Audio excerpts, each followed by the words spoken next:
తొలిదశ పంచాయతీ ఎన్నికల ప్రక్రియ ఇవాల్టితో నామినేషన్ల ఉపసంహరణ క్లోజ్. సాయంత్రం అభ్యర్థులకు గుర్తుల కేటాయింపు. ఇవాళ ప్రధానిని కలవనున్న తెలంగాణ సీఎం. గ్లోబల్ సమ్మిట్ కు ఆహ్వానించనున్న రేవంత్ భట్టి. ఇప్పటికే మల్లికార్జున ఖర్గేకు ఇన్విటేషన్.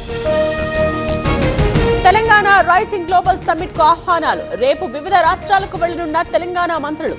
సీఎంలను ఆహ్వానించనున్న మినిస్టర్స్. నానక్రామ్గూడలో ఎక్సైజ్ పోలీసుల దాడులు. భారీగా గంజాయి, మద్యం బాటిళ్లు seize. 4 arrest. Lady don Neetubai పరారి. ఇన్సూరెన్స్ డబ్బు కోసం సోదరుడి హత్య. కుట్రను ఛేదించిన కరీంనగర్ పోలీసులు. 3 నిందితులు అరెస్ట్. ఏజెన్సీలో కొనసాగుతోన్న కూంబింగ్. మావోయిస్టు వారోత్సవాలతో పోలీసులు అలర్ట్. ముమ్మరంగా వాహనాల తనిఖీలు. నిజామాబాద్ జిల్లాలో దొంగల హల్చల్. ఒక ఇంట్లో భారీగా బంగారం, వెండి, నగదు చోరీ. విచారణ చేపట్టిన పోలీసులు. తిరుమలలో తగ్గిన భక్తుల రద్దీ. శ్రీవారి సర్వదర్శనానికి 4 గంటల సమయం. 4 కంపార్ట్మెంట్లలో వేచి ఉన్న భక్తులు.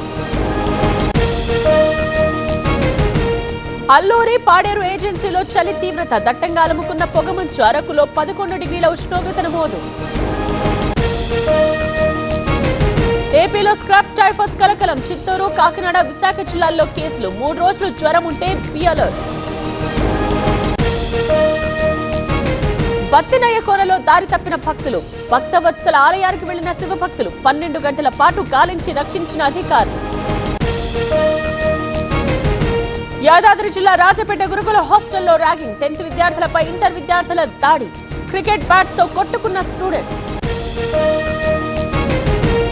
జగ్గైపేటలో చేతబడి కలకలం. తల్లిపై ఫిర్యాదు చేసిన కూతురు, అల్లుడు. మనవడిపై చేతబడి చేయించిందని ఆరోపణలు.